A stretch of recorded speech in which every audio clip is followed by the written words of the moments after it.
She was forged in fire and control until one human made her burn with something far stronger than rage desire.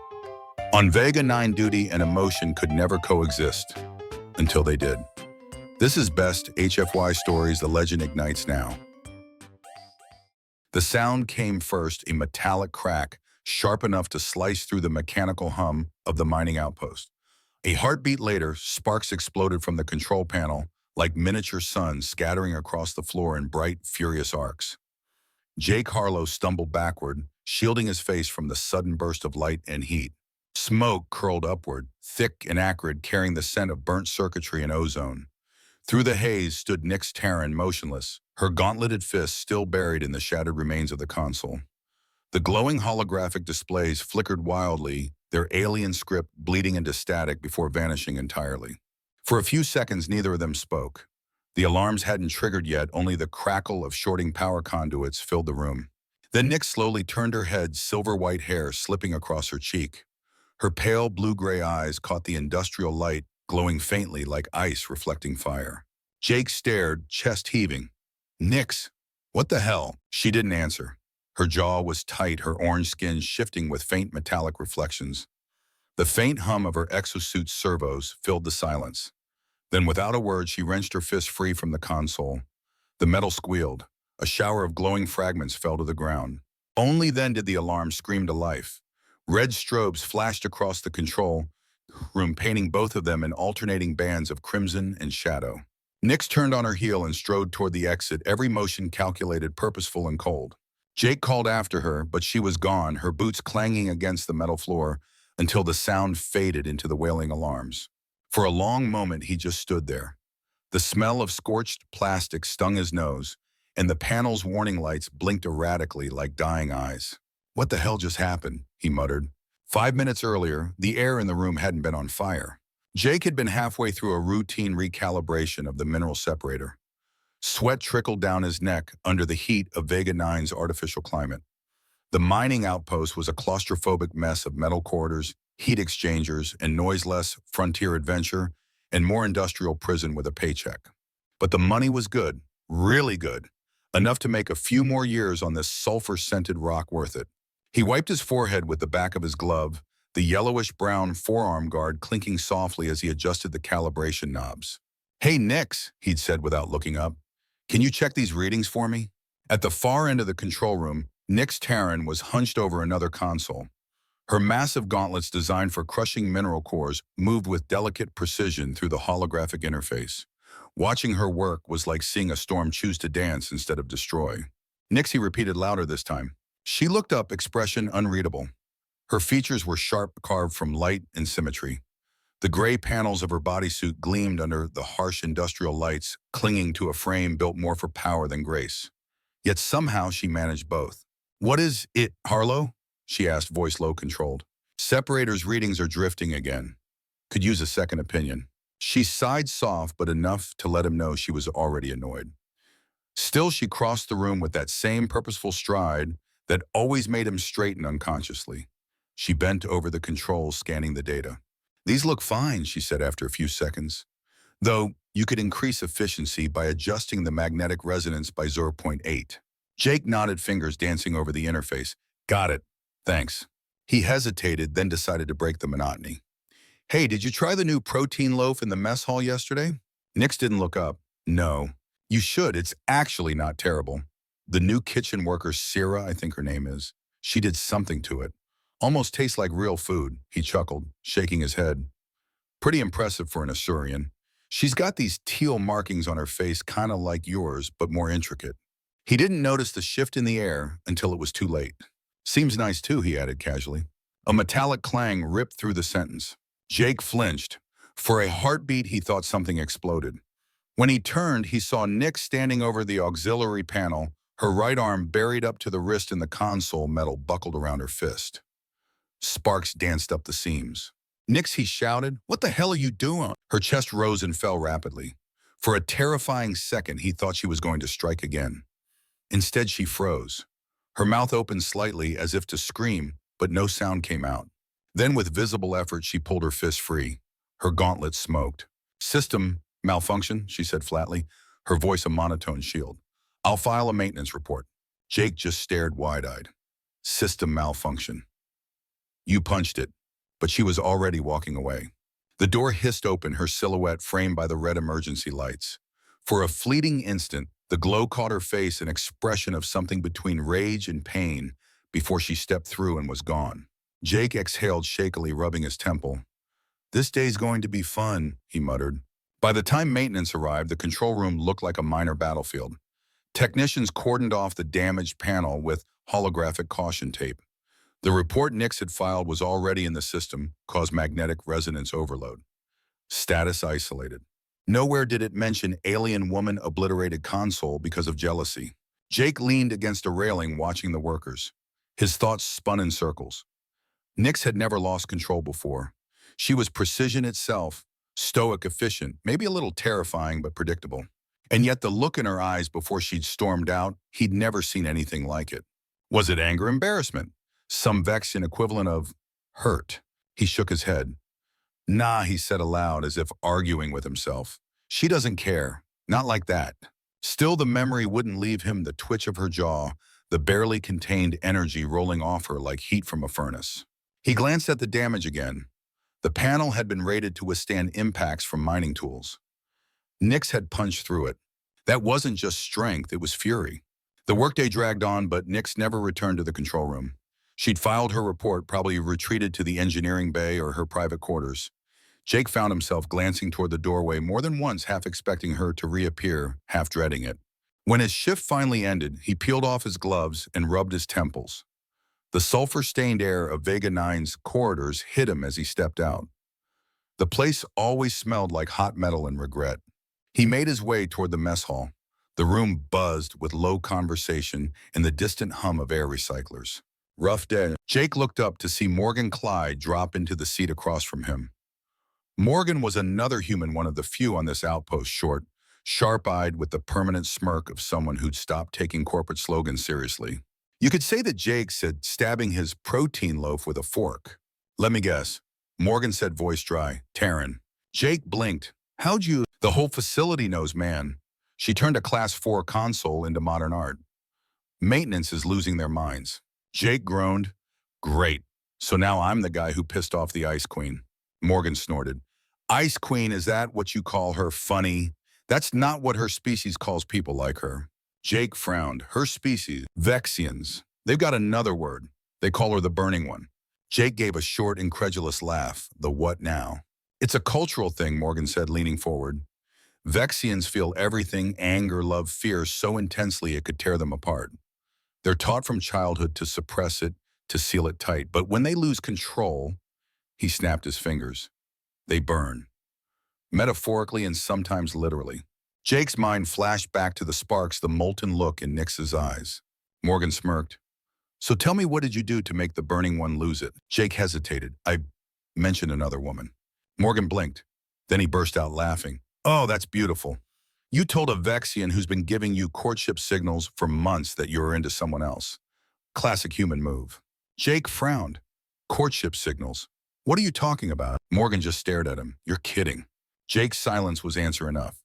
Oh, for the love of Jake. She adjusted your environmental controls last week, didn't she? Yeah, because they were malfunctioning, sure.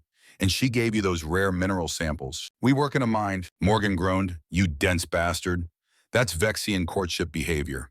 Protection, provision, comfort. She's been shouting, I like you in her culture's language, and you didn't even notice. Jake's fork paused halfway to his mouth. You're serious. Dead serious. And today you told her about another alien woman with pretty markings and culinary skills. Jake's stomach dropped. Oh, damn. Yeah. Damn, Morgan said, grinning.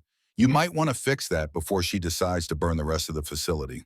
Jake slumped back in his chair, muttering, this job was supposed to be simple. Buddy, Morgan said, standing up with his tray. Nothing involving emotions ever is, especially alien ones. Jake sat there long after Morgan left the mess hall's noise fading into background static. His mind replayed every interaction with Nix, every small gesture he'd dismissed as professionalism. Maybe he wasn't the sharpest guy in the galaxy, but even he knew when he'd screwed up. He sighed, pushing his tray away. Guess I owe her an apology. Outside, through the reinforced windows, the light of Vega 9's twin suns faded behind the sulfuric haze. The mining facility's towers gleamed faintly like teeth in the dusk.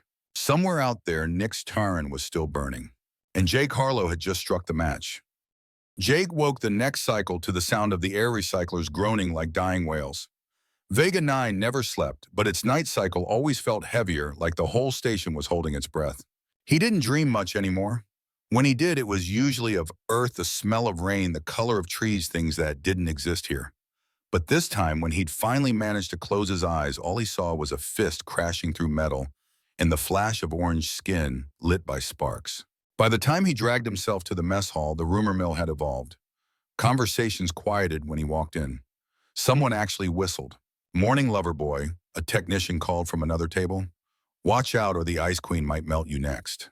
Jake ignored him, grabbed a tray, and found the only empty seat across from Morgan Clyde, who was already halfway through his breakfast and scrolling a datapad. Morgan didn't look up. "Congratulations, man. You've made the front page of the unofficial Outpost gossip feed." Jake groaned. "Fantastic. Can't wait for HR to release the sequel." "She really did it, huh?" "Just bam," Morgan mimed an explosion with his hands. Jake gave him a flat look. "You sound way too entertained by this." "I am entertained. You turned a 6'4" Vexian demolition machine into a walking emotional implosion." "That's impressive." Jake stabbed his protein loaf with unnecessary force. "You said last night she was giving me courtship signals. Explain." Morgan grinned like a teacher with a clueless student. "All right, class. Vexian culture 101. They feel emotions like supernovas. But since living with a bunch of miniature suns would be inconvenient, they train to contain everything. Control is survival." Jake frowned. Containment instead of expression. "Exactly. But when a Vexian likes someone, they start breaking that containment subtly. They provide. They protect. They adjust their environment to your comfort. It's their way of saying, 'I'm letting you into my control zone.'" Jake blinked. "That sounds weirdly poetic." "Poetic and dangerous," Morgan said, tapping the datapad. "Because when they lose that control, when they actually let the emotions out, they burn. It's where their nickname comes from, the Burning Ones." Jake leaned back, remembering the raw fury on Nix's face. "You're saying she almost combusted over me," mentioning Syrah? Morgan smirked. "She didn't almost. She did, just externally. The fact that the console survived is a miracle." Jake ran a hand through his hair, feeling the familiar grit of dust and regret. 3 years we've worked together. She's never been more than professional. I didn't think—" "Of course you didn't," Morgan interrupted. "Humans never do. We assume if someone's quiet, they're cold. Not the case with Vexians. Silence is pressure. Stillness is them keeping the lid on a star." Jake stared at his food.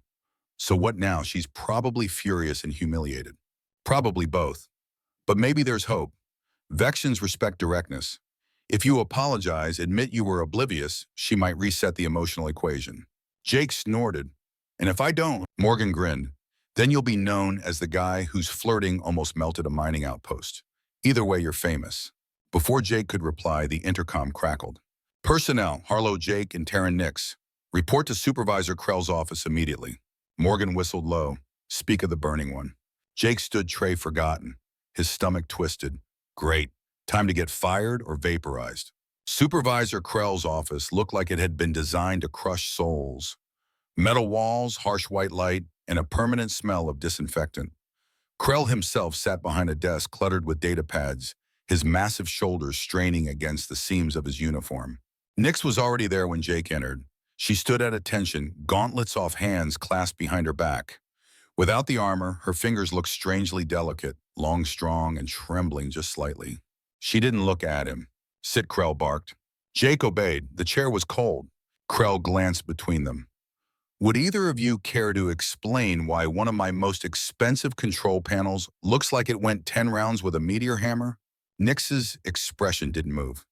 "System malfunction, sir. The magnetic resonance calibrator overloaded." Krell raised an eyebrow. "Funny. The diagnostic report says impact damage. Unless the calibrator grew a fist, I'm missing something." Silence stretched like wire about to snap. Jake could feel Nix's tension beside him, like heat radiating from her body. One twitch and she might confess, or worse. Before she could speak, Jake said, "It was me, sir." Both of them turned to him. "I was recalibrating. Got frustrated. The controls glitched. I hit the panel. My fault." Krell blinked. You've been here 3 years without a single infraction." Jake shrugged. "First time for everything." Krell's frown deepened. "Fine, cost comes out of your pay. Double shifts until it's covered." Dismissed. Jake stood quickly. He didn't look at Nix as he left the room. The corridor outside was cooler, the hum of machinery echoing faintly. Jake leaned against the wall, exhaling hard. "You lied," Nix's voice said behind him. He turned. She stood in the doorway, eyes like sharpened steel. "Yeah," he admitted. "Why?" He hesitated. "Because it was an accident. You don't deserve to get written up for a moment of emotion." Her jaw tightened. "That is not logical."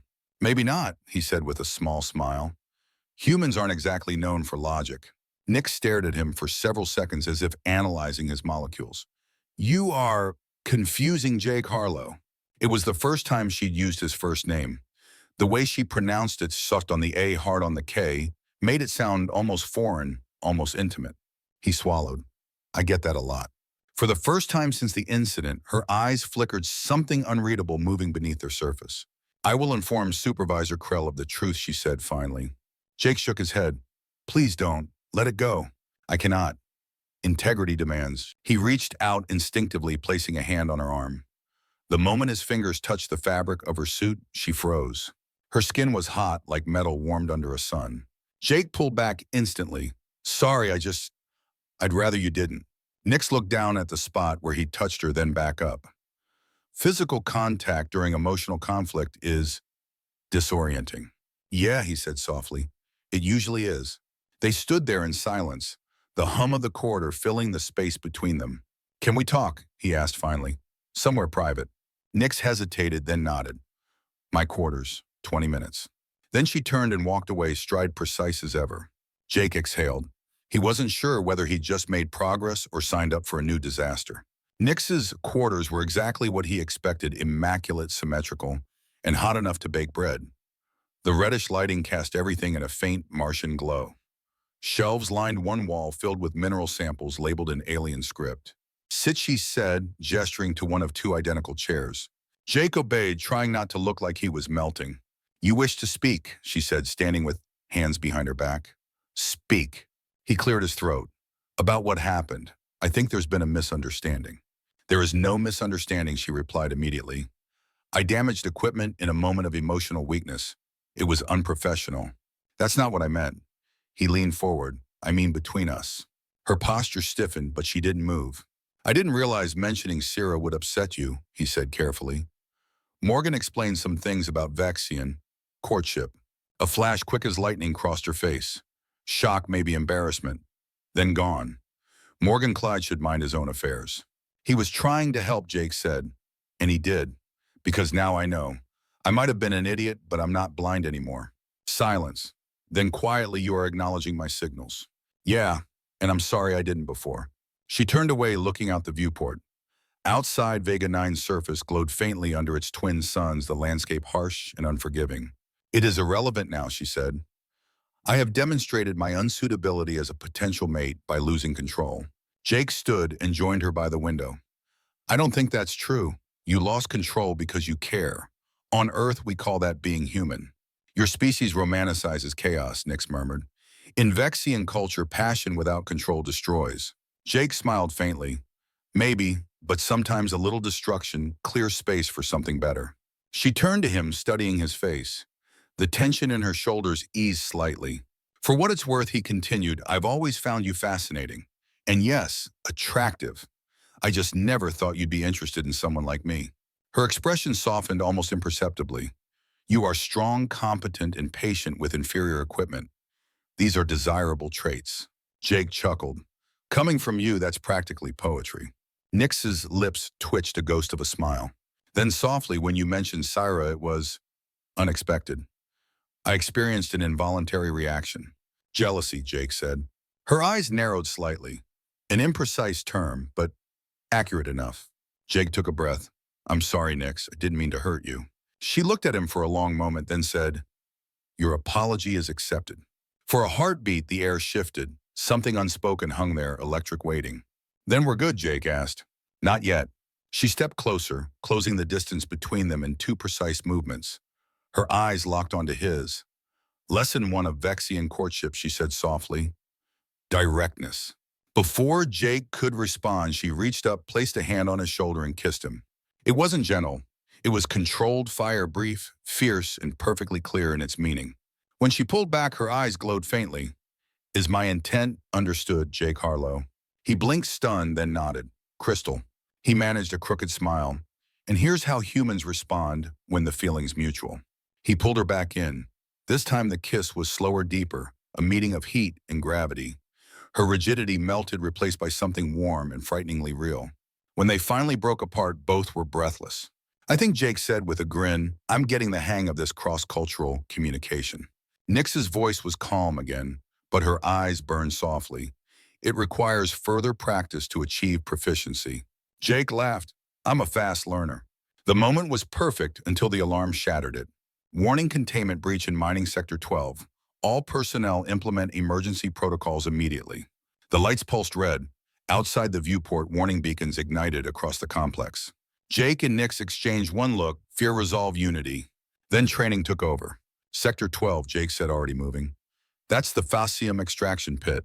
If those deposits destabilize, they didn't finish the sentence. They both knew.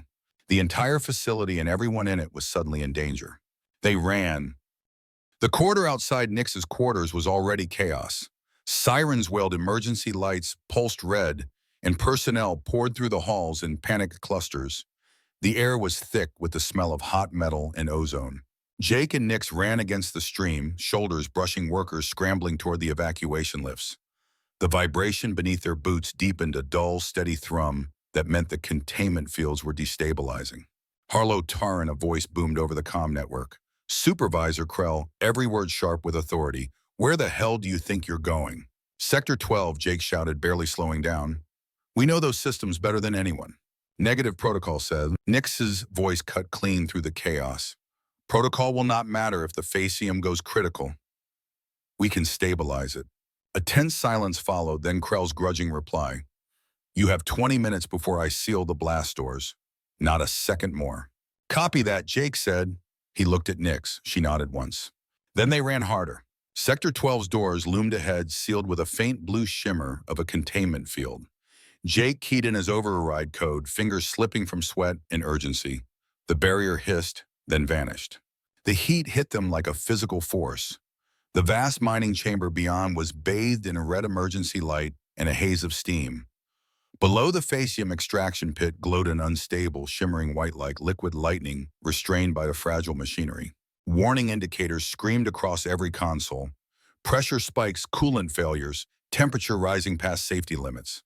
Jake's throat went dry. Coolant systems are at 30% capacity and falling. Nix scanned the readings, her voice precise despite the chaos. Primary coolant pumps offline, secondary failing. Magnetic stabilizers are oscillating out of phase. Translation: system collapse imminent.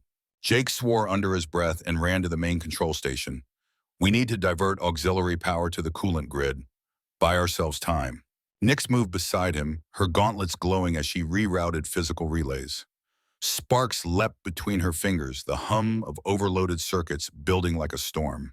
Coolant efficiency up to 40%, Jake said. Still not enough. Nix pointed across the pit. The massive extraction arm, a mechanical giant anchored to the core, was still digging. The arm is still active. It's feeding unstable Vexian into the containment chamber. Overrides fried, Jake said, checking the console. Circuits are cooked. Nix didn't hesitate. Then I will disable it manually. Jake turned sharply. The radiation levels near that pit will fry you. My species has higher tolerance than humans, she said flatly. This is logical. Logical my ass, Jake snapped, but she was already moving. The roar of machinery filled the air as Nix descended the maintenance ladder toward the extraction arm. The heat grew unbearable, distorting the air in shimmering waves. Jake watched her orange skin glow under the reflected light of the Vexian core, like molten metal forged for war. Coolant status rising to 50%, he called out, forcing himself to focus. His hands flew across the controls, rerouting power from non-essential systems. The lights dimmed as sections of the outpost went dark. Down below, Nix reached the base of the extraction arm. Her gauntlets flared bright gold as she locked them onto the arm's hydraulic joint. Disabling extraction. Now, she said over the comms, voice tight with strain. Metal screamed as she pulled muscles taut, veins beneath her skin pulsing with alien energy. The hydraulics resisted, then snapped with a deafening crack. The arm jerked backward, sparks raining like meteors. Extraction stopped, Nix shouted. Coolant stabilizing 60% and climbing. Jake replied, relief flooding his chest. We might actually... A new alarm shrieked. His heart dropped. Nix, the arm's power core is destabilizing. Above the noise, he heard her grunt. Acknowledged. Get out of there. She started climbing back up the ladder. Then the structure shuddered. One of the rungs, glowing orange from heat, gave way with a sharp metallic snap. Nix slipped. Nix. She caught the edge of a platform one level below her gauntlets, clanging against metal. Jake sprinted from his console, lungs burning as the heat seared his throat.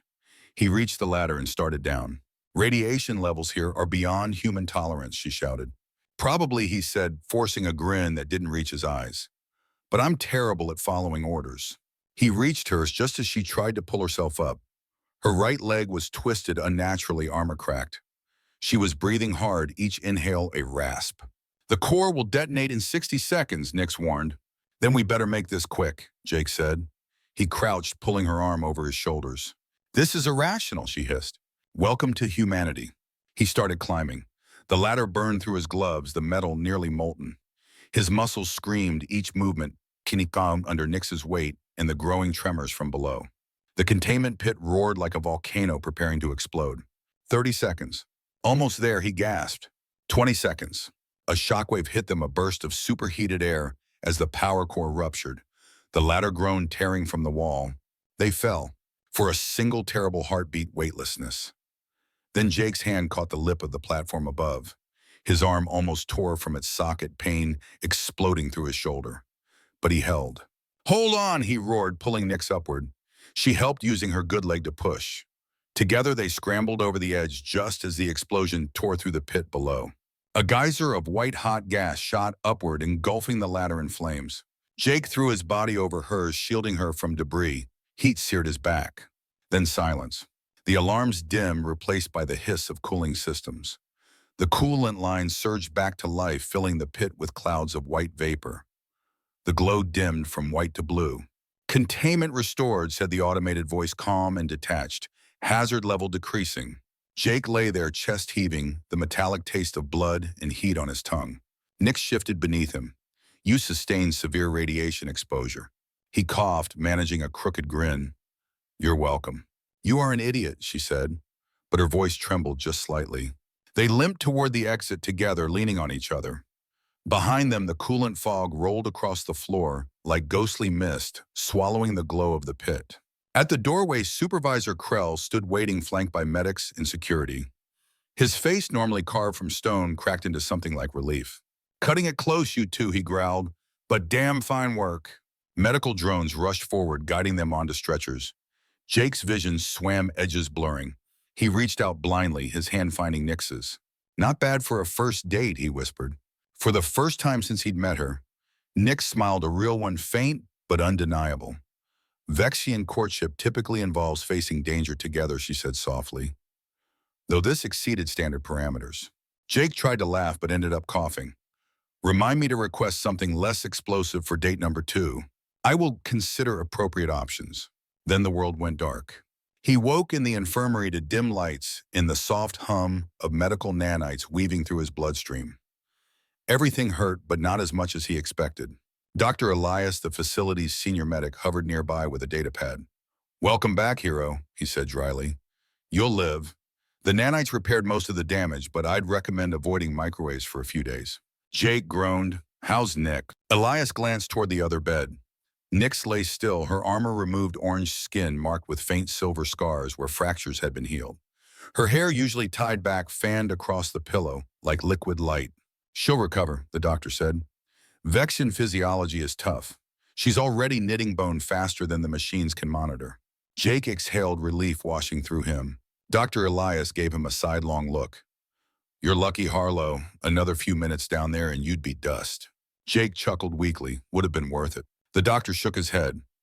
Your definition of worth needs recalibration. He paused, tapping the datapad. Supervisor Krell wants to debrief you both when you're stable. Apparently, the containment breach wasn't an accident. Jake frowned. What do you mean? Elias shrugged. Not my department, but the logs are messy. Someone tampered with system data before the incident. Before Jake could ask more, the doctor walked away. The infirmary went quiet except for the low hum of machines. Jake turned his head toward Nyx. She was awake now, eyes half open, watching him through the dim light. You are concerned, she said softly. Can't hide much from you, huh? Her lips curved slightly. Vexian hearing is superior to human, so is observation. Then you heard the doc. Sabotage. She nodded slowly. The coolant failure pattern supports that hypothesis. Any theories? Many, none confirmed. They lapsed into silence, the kind that wasn't uncomfortable. Outside the viewport, Vega 9's twin suns were rising again, painting the facility in gold and crimson. Jake turned his head slightly. So, we saved the outpost. Nyx's gaze stayed on the light. Yes, together.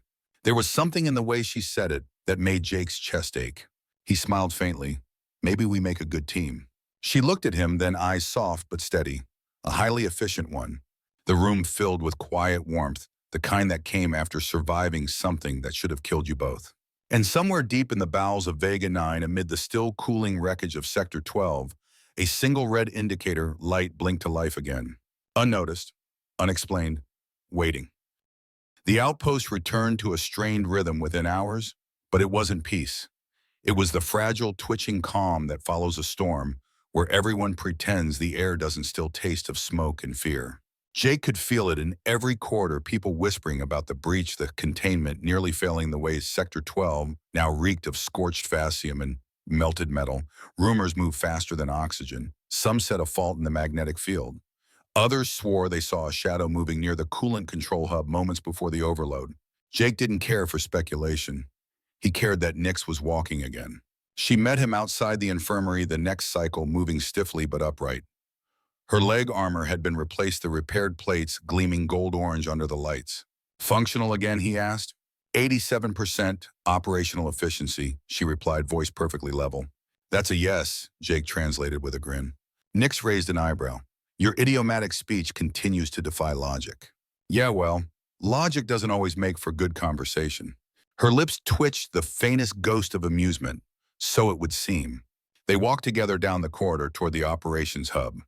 Technicians parted automatically as they passed. Everyone had heard the story. The human who saved the Vexian who stopped the meltdown. Legends grow fast in places that feel forgotten by the rest of civilization. Supervisor Krell was waiting for them at the end of the hall, flanked by 2 security officers. He looked as if he hadn't slept in a week, eyebrows drawn, eyes dark. Glad to see you both mobile, he said, though his tone was more weary than warm. We've reviewed the logs from Sector 12. There's something you need to see. He turned and motioned them inside the command room. The holographic table at the center projected scrolling streams of data, complex patterns of light and numbers floating above its surface. This, Krell said, zooming in on one file line, is the coolant control log from 30 minutes before the containment breach. Jake leaned closer. Looks normal. It does, Krell agreed, except it shouldn't. These are simulated readings. Someone fed false data into the monitoring system. Nyx's gaze sharpened. Deliberate interference. Exactly, Krell said.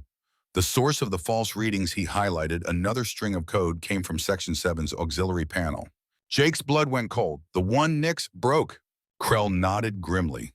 Repaired and reconnected without authorization. Whoever did it used the panel's internal relay to mask the breach as a calibration error. When the system tried to compensate for the fake data, it caused real instability. Jake stared at the hologram. So the meltdown started because someone used the damaged panel as an access point. Correct, Krell said.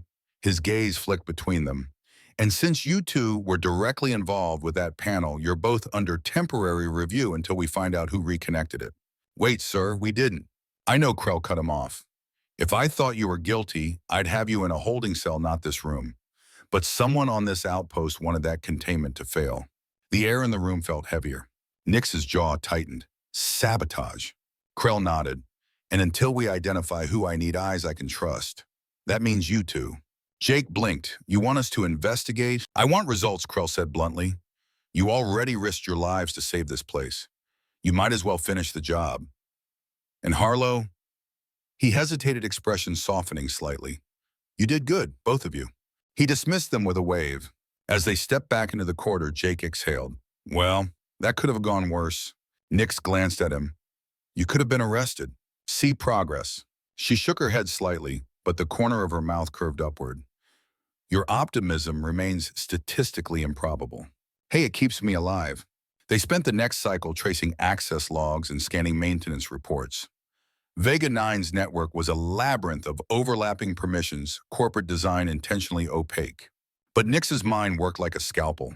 She moved through data like a surgeon cutting clean lines through chaos. Whoever tampered with the panel, she said, eyes flicking over glowing streams of code, had level 3 clearance, narrowing parameters to maintenance personnel and supply staff. Jake nodded, sipping lukewarm caffeine from a ration cup. That's, 30 people? 27, she corrected. He smiled faintly. Remind me never to play trivia against you. She didn't answer, but he saw the faint shimmer of amusement in her eyes again. Hours passed. The hum of the server room became hypnotic. Jake leaned back, rubbing his temples. I keep thinking, he said finally, what if it was all coincidence? What if the sabotage and the accident were just bad timing? Nix looked up from the data stream. Coincidence is statistically less probable than intent. Right. You and your statistics. She tilted her head slightly. You distrust mathematics. I distrust people more. Numbers never lie. People do. That earned him a long, contemplative stare. An interesting human perspective. He shrugged. It's called cynicism. Comes free with the species. Something about that made her smile, a real one, brief but bright. They eventually traced the unauthorized reconnection to a single maintenance shift 3 hours before the breach. The log showed a technician's ID code, but it wasn't one either of them recognized. Cross-reference with personnel registry, Jake said. Nix did. The screen flickered, then displayed a name that made Jake's stomach drop. Syra Navis, kitchen support staff, Assurian. Access authorized 3 days ago. Jake stared at it. You've got to be kidding me. Nix's face was unreadable. The same Syra you mentioned before the incident. Yeah, Jake muttered. The one I accidentally used to blow up my love life. Fascinating symmetry, Nix said dryly. Jake shot her a look. Please tell me that's Vexian sarcasm. Observation, she corrected, though the irony is notable. They filed the report with Krell immediately. Within hours, a full background check was ordered. The results came back disturbingly fast. Syra Navis didn't exist, not officially. No birth records, no prior employment. Her ID chip was corporate issue but unregistered. An Orion Syndicate plant, Krell growled when he read the findings. Corporate espionage. She must have intended to extract Vexian during the evacuation. Using my damaged panel as a cover, Jake said bitterly. Perfect. She took advantage of my failure, Nix said quietly. Krell frowned. Failure. Nix's gaze didn't waver. Had I maintained emotional control, the panel would not have been damaged. The saboteur would have lacked an access vector. Jake shook his head. You're not taking the blame for this again. It is not about blame. It is about cause and effect. Krell sighed. Save the philosophy for later. We've already sent an alert to the nearest checkpoint stations. If she's still in a system, we'll find her. But she wasn't.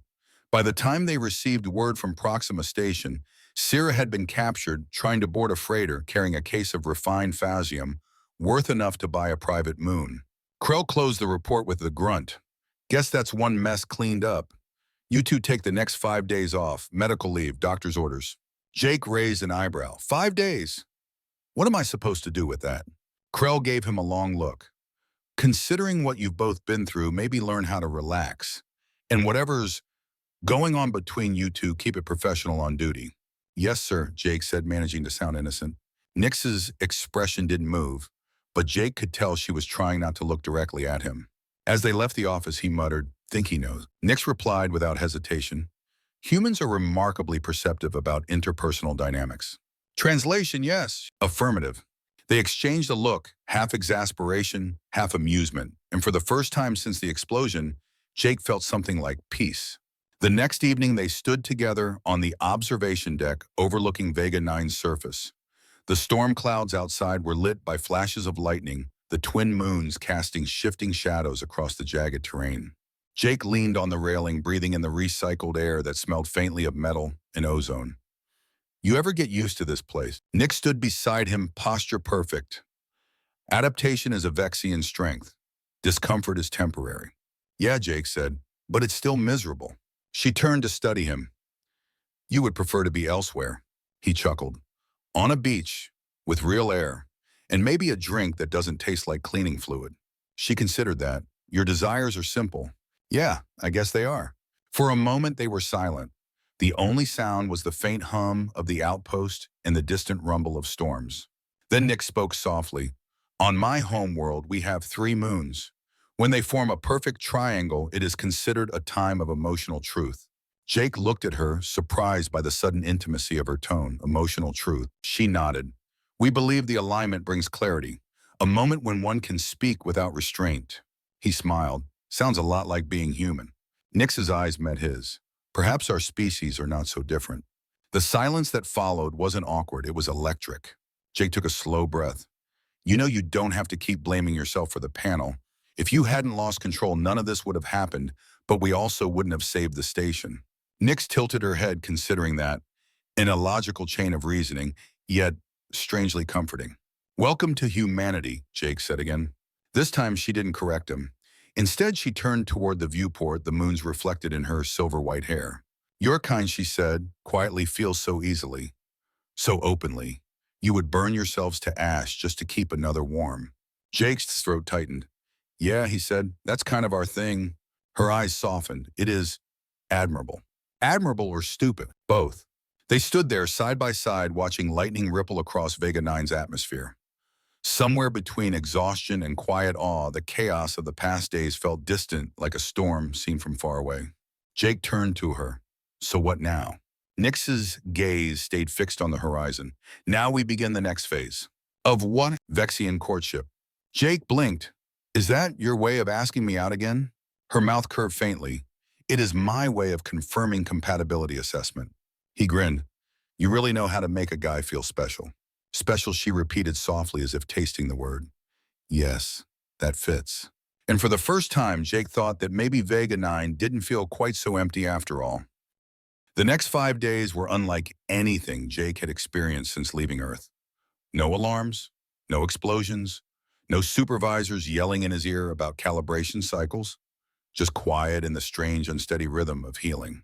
Vega 9's medbay lights were soft during rest periods, tinted amber to simulate dusk. Jake lay there longer than he should have, staring at the ceiling, feeling the hum of nanites working through his veins. Every few hours, the monitors whispered cellular regeneration at 72%, 81, 93. He felt human again mostly, but something inside him had shifted. Every time he closed his eyes, he saw Nix, her standing amid sparks and smoke, her voice cutting through chaos, her eyes when she'd said together. It was ridiculous, he told himself. Humans weren't supposed to get attached this fast, but Vexians didn't play by human timelines, and somehow he was already orbiting her gravity. When Nix finally visited his recovery room, it was like someone had turned the oxygen back on. She walked in, dressed in casual utility gear instead of armor, a dark bodysuit without the plating boots polished to mirror-bright perfection. Her silver-white hair was down loose, catching the medbay lights like liquid metal. Jake tried not to stare and failed miserably. You are awake, she said, crossing her arms. Technically, yes, he said. Mentally debatable. Her lips curved just slightly. Dr. Elias informed me that humans require extensive rest to heal properly. Yeah, well, humans also require company to stay sane. That is an interesting medical necessity, she said dryly, but her tone softened as she sat beside him. He studied her face. Even here, where everything smelled of sterilizer and recycled air, Nix radiated something powerful, controlled, contained, like a reactor waiting to ignite. How's the leg, he asked. Fully repaired, efficiency restored. She hesitated, then added, your injuries were more severe. Guess we're even, he said. Incorrect, she countered. You sustained damage while rescuing me. I owe you restitution. Jake chuckled. You don't owe me anything. Nix tilted her head. That is not how Vexian honor functions. Well, that's how human friendship works. Something flickered in her expression. Are we friends? He met her gaze. I'd like to think so. Silence stretched between them, not awkward, but heavy, filled with 1,000 unsaid things. Then she said quietly, you risked your life, irrationally. That defies everything my people are taught about survival. Yeah, Jake said, smiling faintly. Humans are weird like that. Not weird, she said. Brave. He laughed softly. Coming from you, that's almost a confession. Nix didn't answer, but she didn't deny it either. Later that cycle, Supervisor Krell called them both into a private debriefing. The command center was dim screens flickering with reports from across the outpost. Krell looked even more exhausted than before. He motioned for them to sit. We've got the full story now, he began, a voice gravelly. Sierra Navis, our so-called kitchen worker, wasn't a cook. She was an operative from the Orion Syndicate. Jake exchanged a look with Nix. She infiltrated this outpost 3 months ago, Krell continued. Her job was to identify weak points in our security and divert refined phasium for off-world smuggling. The containment breach was meant to trigger a full evacuation, enough chaos for her to steal the shipment. Jake let out a low whistle. Hell of a plan. Hell of a mess, Krell said. We caught her at Proxima Station trying to board a cargo freighter. She had the phasium in her possession. So it's over, Jake asked. For now, Krell said. But there's something else. The log shows she used the panel Nix damaged as her entry point. That's how she got into the coolant systems. Nix straightened in her seat. Then the breach was partially my fault. Krell held up a hand. Don't start. You broke a console. She exploited it. Two very different things. She would not have had the opportunity if Jake interrupted before she could spiral. If you hadn't hit that panel, we wouldn't have been in the control room when the meltdown started. We wouldn't have stopped it. You call that a coincidence?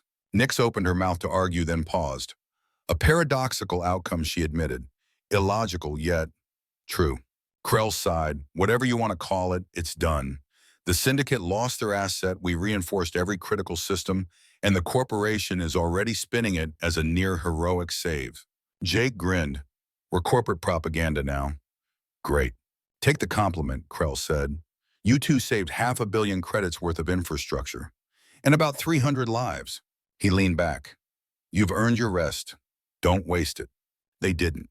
Their 5-day leave became something between a recovery period and an accidental cultural exchange program.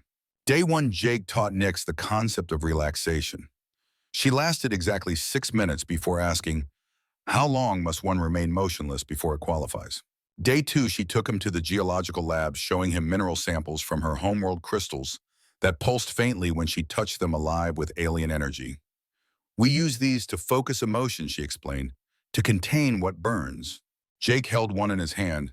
It felt warm, humming faintly with static. Feels like holding lightning. That is the point, she said. Day 3, he introduced her to Earth card games. She learned blackjack in under 10 minutes and beat him 12 times in a row. You're counting cards, he accused. I am observing probability, she replied smoothly, collecting her winnings 2 protein bars and a promise that he'd cook dinner.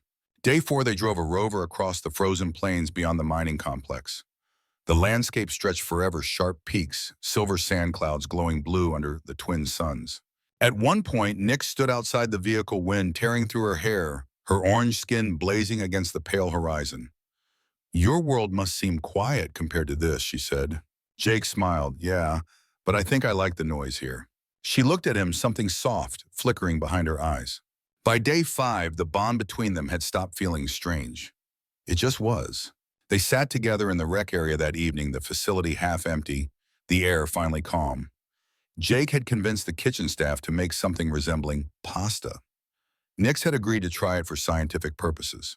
After a few bites, she looked up. This is tolerable. Jake feigned offense. High praise from you. Do not become complacent, she warned lightly, and he laughed. For a while, they ate in companionable silence. Then Nix set down her fork posture, straightening slightly. Supervisor Krell contacted me earlier. The investigation is officially closed. The Syndicate operative has been extradited to Central Command. Jake nodded slowly. Good news. Yes, she said, but her tone was oddly distant. What's wrong, he asked. Nix hesitated. I was reflecting on causality. If I had not lost control, Sierra might not have exploited the panel. He frowned. You're doing it again, blaming yourself for everything. It is difficult not to, she admitted. In my culture, loss of control endangers others. It marks unfitness. Jake leaned forward, voice softer. Maybe where you're from, but here losing control is how we learn what matters. Her gaze met his, steady and unguarded. And what have you learned, Jake Harlo? That I care about someone who punches harder than an industrial press. Nix's eyes narrowed, but the corners of her mouth curved upward. Flattery detected. Inelegant but effective. Still works, though, he said. Indeed. The air between them warmed slow and steady. Jake reached across the table, brushing her hand. She didn't pull away this time. Her skin felt warmer than before, alive, almost humming. You know, he said quietly, you keep talking about control, but sometimes maybe it's okay to let go a little. Nick studied him for a long moment. Perhaps, in moderation. Maybe start with this. He leaned forward. She met him halfway. The kiss was softer than before, no adrenaline, no danger, just quiet gravity. Her touch was careful, measured, but the warmth beneath it was unmistakable. When they broke apart, Nix's voice was barely above a whisper. You are a complication I did not anticipate. Jake smiled. You say the sweetest things. Later, they walked together through the quiet corridors toward their quarters. The lights had dimmed to night cycle. The only sound was the soft hum of the air systems. At Nix's door, she stopped. When we return to duty, she said, our assignments will resume. The assessment of compatibility is incomplete. Jake blinked. Assessment. Vexian courtship follows defined stages, she said seriously. Emotional synchronization, intellectual exchange, and physical confirmation. He tried not to grin. You make it sound like a lab experiment. It is a structured process, she said. But I am beginning to understand why humans prefer improvisation. Jake leaned against the doorway. So where does that leave us? Nix looked up at him, eyes glowing faintly in the dim light. It leaves us to continue. Together, she said simply. She turned to enter her quarters but paused. Rest well, Jake Harlo. You too, Nix. As her door slid shut, he stood there for a long moment, a grin spreading across his face despite the ache in his ribs. Somewhere deep in the facility, the systems hummed back to their steady rhythm. For the first time since arriving on Vega 9, Jake didn't feel like just another worker surviving shift to shift. He felt connected to the place, to the danger, to her. And maybe, just maybe, to something worth staying for.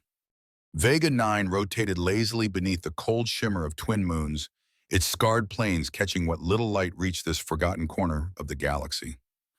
Inside the outpost, everything was deceptively calm, machines, humming miners, sleeping systems healed. But for Jake and Nix, calm had become a fragile truce between emotion and restraint. 5 days of leave were over, duty had resumed, yet something had shifted, something no system report could quantify. They moved through the corridors like two magnets caught in the same field, careful to keep the professional distance Krell had ordered, but never quite succeeding.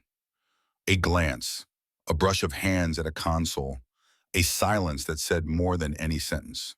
To the rest of Vega 9, they were the human and the Vexian who'd stopped a meltdown. Heroes. To each other, they were something still forming, part partnership, part collision, part unspoken gravity. Supervisor Krell intercepted them on the first day back. He looked less like death warmed over than usual, which was his version of cheerful. Harlo, Terran, good work, he said, handing each of them a data tablet. The board approved my request. You're both reassigned to the new Security Oversight Committee. You'll review all containment protocols, redesign the response algorithms, and make sure this place doesn't blow itself up again. Jake skimmed the report. That's a hell of a promotion. Also, a lot of paperwork, Krell said dryly. Try not to start another interspecies incident in the process. Yes, sir, Jake said with a straight face. When Krell left, Jake glanced at Nix. Did he just make us co-workers and security auditors? Nix's eyes glinted faintly. It would appear we are partners, in an official capacity. Jake smirked. I like the sound of that. Do not misuse the term Jake Harlo. Too late. She exhaled softly, the Vexian version of a laugh. Humans are impossible. Yeah, he said. But you like that about us. Her silence was answer enough. That night, the observation deck was nearly empty. The storm season was fading. The sky burned violet where Vega's twin suns met the horizon. Jake leaned on the railing, watching the lightning fade into mist. Nix stood beside him, hands clasped behind her back in the way she always did when trying not to appear relaxed. You ever think about leaving this place, he asked. Nix didn't look at him. Vexians are assigned, not volunteers. But she paused as if admitting the next words cost her something. If I were given the option, I would not leave. Not yet. Jake turned to her. Because of the job, because of what I have not yet understood, which is you. Jake blinked. Me. You and your species, she said evenly. Humans endure discomfort, chaos, even pain, yet you call it living. You seek connection even when it weakens you. You risk death for one another without logical incentive. I do not understand it, but I want to. He smiled faintly. Maybe that's the closest thing to understanding us. Her gaze met his. Explain. We don't make sense, he said. Not to ourselves, not to anyone. But somehow it's the chaos that makes life worth it. We fall, we fight, we rebuild. We love even when we know it'll hurt. That's the whole human experiment. Nix was silent for a long moment. Then softly you equate love with chaos. Yeah, Jake said, staring out at the horizon. And somehow it still works. Later in the staff commons, they began what Nix called the intellectual compatibility assessment. They sat across from each other, the hum of the facility low and steady around them. Nix was all composure, spine straight, eyes fixed on him with that piercing analytical focus. In Vexian tradition, she said courtship proceeds through structured exchanges. I will share a core belief. You will respond with your interpretation. Then you will share one of your own. Jake grinned. Sounds like therapy. Therapy implies dysfunction. This is evaluation. He held up his hands. Lead on, Professor. Nix took a breath, her tone shifting into something formal, almost ceremonial. I believe strength exists to protect those who cannot protect themselves. Power without purpose is destruction. Power with purpose becomes protection. Jake nodded slowly. I like that. But I think protection also means helping others become strong enough to stand on their own. Otherwise, it turns into dependence. Nix considered that her expression unreadable. An acceptable expansion of the concept, she said finally. You may proceed. Jake thought for a moment. Okay, my turn. I believe connection is what gives life meaning. You can build empires alone, sure, but if you've got no one to share it with, it's just empty. Nix studied him quietly, her silver eyes reflecting the room's dim light. Connection, she repeated. A fragile, inefficient concept. Yet, she hesitated. It resonates. Perhaps because Vexians suppress connection to preserve focus. But suppression is not absence. Jake smiled softly. That's kind of poetic, actually. I did not intend poetry, she said dryly. That's what makes it good. Her gaze lingered on him a moment longer than usual before she looked away. Continue. They talked for hours. About power and mercy, isolation and purpose. About the way humans feared death, but kept chasing life anyway. And the way Vexians mastered emotion only to fear it. At some point, Jake realized his cheeks hurt from smiling, and that Nix was in her own precise, methodical way flirting with him. Her words were all structure, but her tone had softened, her gaze less clinical. When they finally paused, the twin moons had climbed high, flooding the observation deck with pale light. I believe Nix said quietly that our compatibility assessment is positive. Jake raised an eyebrow. You're saying we're a good match. I am saying, she replied evenly, that further testing is warranted. He laughed. I like your scientific approach. Vexian courtship values accuracy, she said, but some data must be gathered experientially. Oh, and what kind of data are we talking about? Physical, she said simply and stood. Jake's heart skipped. I'm not sure I passed that exam yet. Then you should study. She stepped closer, close enough for him to see the faint silver patterning that traced the edges of her jaw. He hadn't noticed it before, hidden under the harsh industrial lights of the workstations. Now it shimmered like circuitry alive beneath her skin. Lesson 2, she murmured. Vexian passion. Her hands rose to rest lightly on his chest. It must be directed or it consumes. Jake swallowed. Guess I'll try not to get burned. You will, she said and kissed him. It wasn't like the first time, a spark born of adrenaline and confusion. This was deliberate, slow, certain. Her lips were warm, her touch firm, but cautious, as though testing how much human fragility could handle alien intensity. He met her halfway, and for a few heartbeats, there was no mining outpost, no hierarchy, no differences, just the shared heat of two species who'd spent their lives mastering control, now learning the art of release. When they finally broke apart, breath mingling, Nick said softly, that is how we confirm emotional synchronization. Jake grinned, slightly breathless. Noted. She tilted her head. You are blushing. Side effect of cross-species data exchange. Her lips twitched. An acceptable risk. They stood in silence for a moment, the air around them thick with something unspoken and magnetic. Then Nick said almost shyly, human courtship involves further stages, yes. Yeah, he said, usually more dinners, less radiation exposure. Her laughter, low and brief, was worth every scar. The next morning, the outpost's alarms didn't wake them. The facility was quiet, stable, but news traveled fast. Supervisor Krell called them into his office again. Good to see you both conscious and not causing explosions, he said gruffly. Jake raised an eyebrow, yet. Krell ignored him, pushing 2 new data pads across his desk. Corporate Command liked your initiative during the incident. You're being reassigned to Security Protocol, Revision Task Force Vega 9 Primary Branch. That's leadership level clearance. Jake blinked. Leadership? You mean? You'll oversee operational safety for the entire facility, Krell said. Congratulations. Try not to blow it or each other up. Nix inclined her head, acknowledged supervisor. As they left, Jake muttered, did he just promote us and threaten us in the same sentence? Affirmative, Nick said. Efficiency and communication. Later in the control room, they resumed work. The new systems shimmered blue with updated code, the hum of stable energy filling the air. Nick stood beside him, manipulating holographic panels with precise measured gestures. Her voice was calm, professional, but there was warmth behind it now, a quiet echo of everything they'd shared. I believe I can increase extraction efficiency by 12%, she said. Jake grinned. Of course you can. You doubt me. I've learned better than that. Good, she said, glancing at him sidelong. Because you will assist. Yes, ma'am. For a while, they worked in silence, perfectly in sync. The rhythm of 2 minds, human and Vexian, aligned in purpose and motion.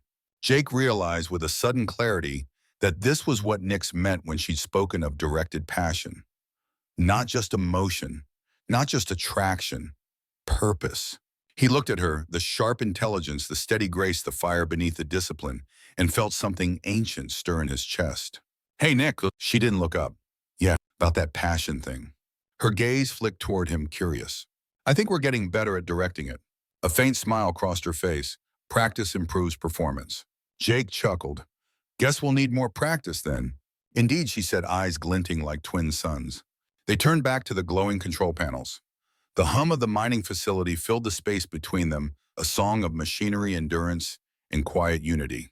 Different species, different worlds, different definitions of strength. But together they'd found something that made both stronger.